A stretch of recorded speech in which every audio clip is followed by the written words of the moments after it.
Alhamdulillah wa salatu wa salamu ala rasulillah sallallahu alayhi wa sallam. Au nom de Dieu, le tout miséricordieux, et le tout miséricordieux qui nous accorde les bénédictions de ce mois du Ramadan. Chers musulmans, chers frères, chères sœurs jeunes, j'aimerais éclaircir certains points qui sont un peu difficiles pendant le Ramadan. Des jeunes pensent que pendant le Ramadan, on ne peut pas brosser les dents.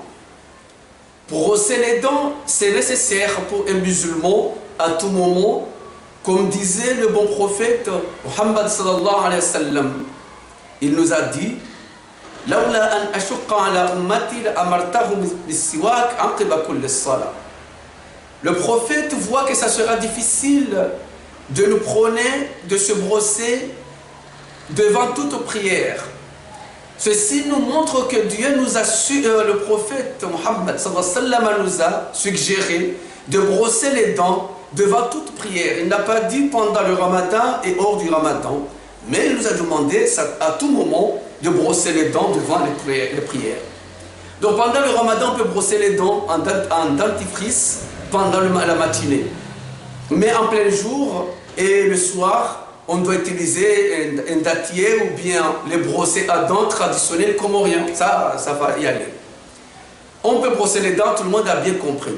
Pendant le Ramadan, encore fois, on peut se laver en pleine journée, dans le soir, dans l'après-midi. À tout moment, on peut se laver. Mais si tu es sorti de travail, tu es sali. Chaleur, non, c'est pas ça. Mais avec une condition, la condition c'est que c'est traditionnel pendant la matinée, au soir, ou bien là vous venez de sortir au travail, ou bien vous êtes sali, donc vous pouvez vous laver à tout moment.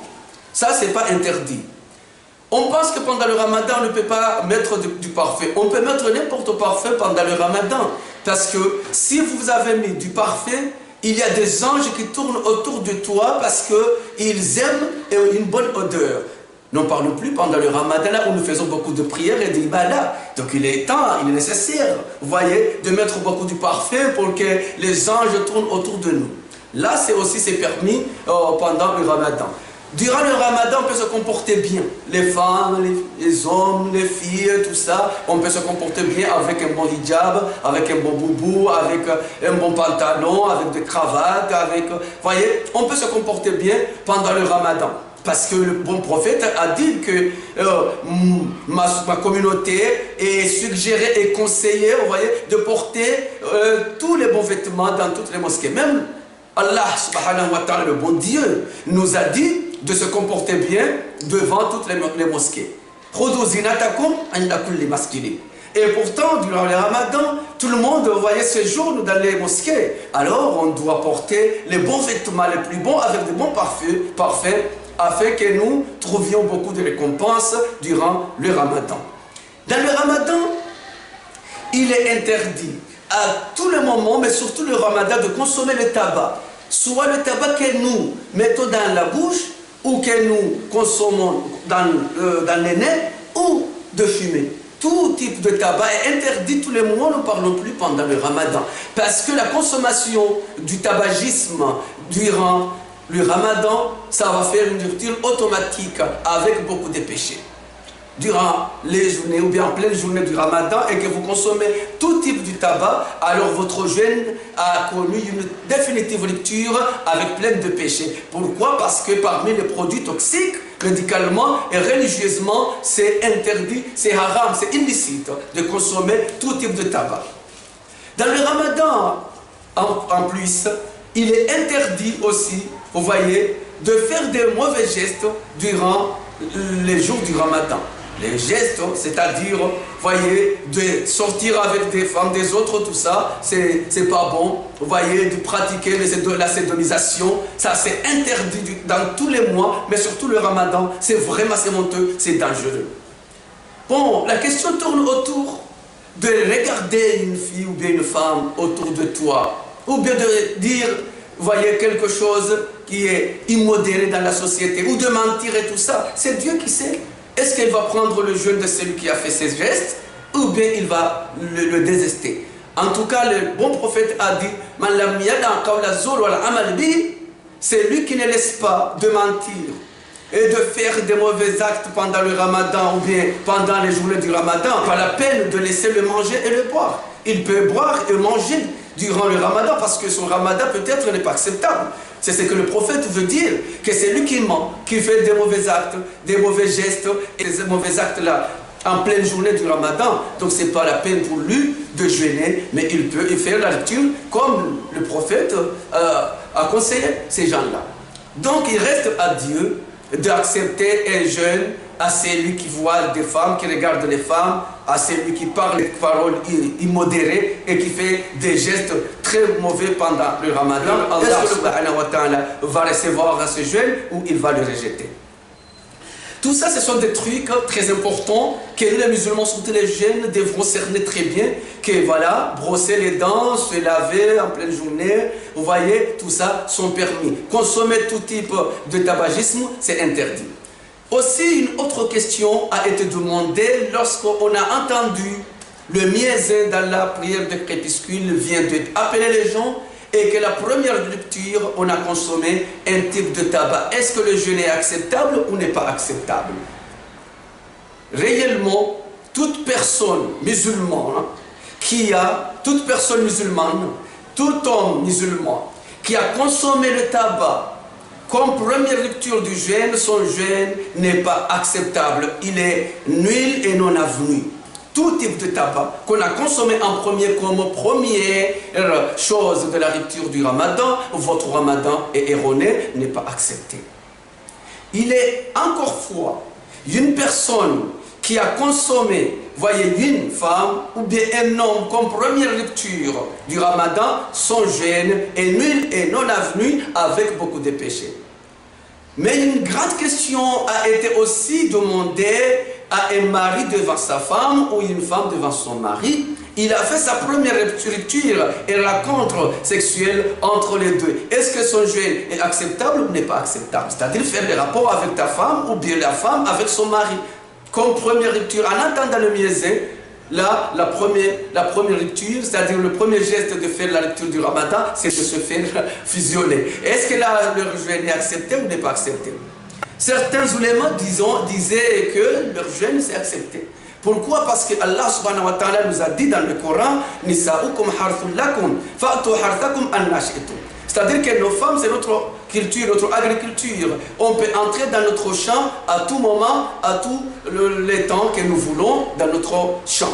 Alors, si vous voulez que votre première lecture, c'est de consommer ta femme ou la femme de consommer son mari, le jeûne c'est valable. Mais ils n'ont pas pratiqué la sunna.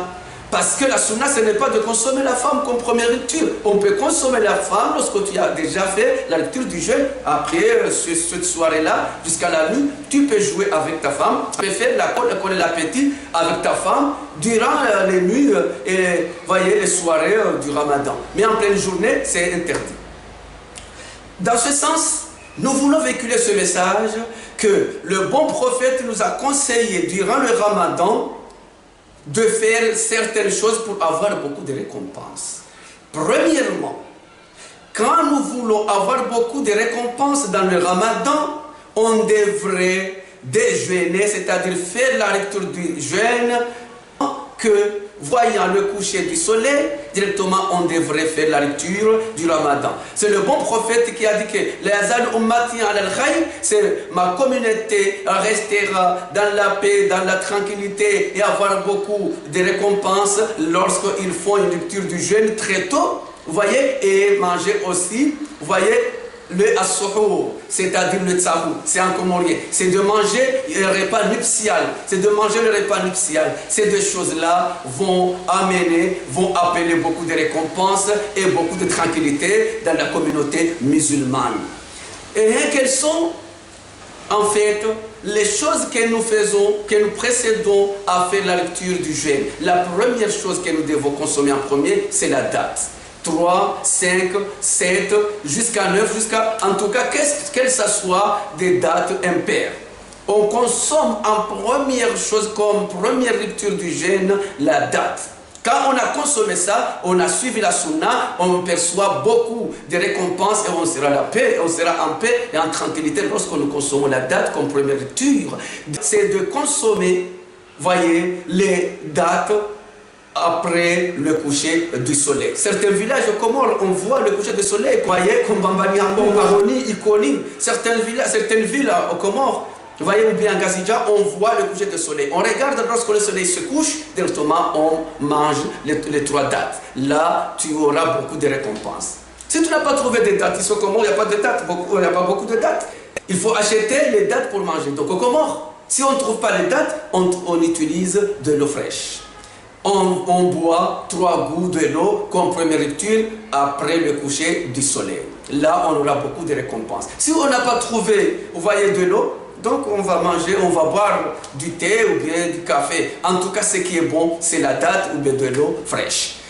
Voici quelques conseils, quelques astuces que nous voulons véhiculer aux gens musulmans, aux jeunes femmes, aux jeunes garçons, que nous devons faire ça pour que le Ramadan, voyez, trouve beaucoup de récompenses, pour que notre Ramadan nous apporte beaucoup de bienfaits et de bonnes récompenses, Inch'Allah.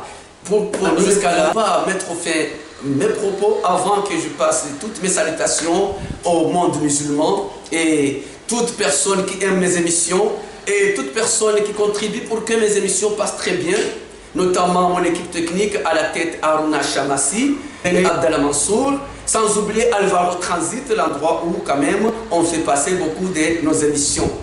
Et aussi je fais une mention spéciale à mon directeur général du Habar Zambamban, M. Savi, depuis la France, qui est chargé de faire la publication de toutes mes émissions. Le directeur général de Info Rapide, M.